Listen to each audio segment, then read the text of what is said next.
The Dakar Rally. It's huge. It's the biggest one in the world. You're driving every single day.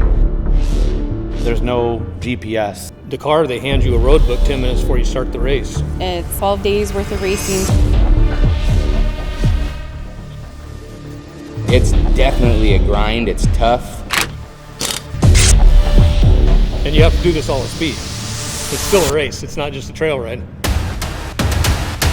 It's going to be the biggest race I've ever done in my life.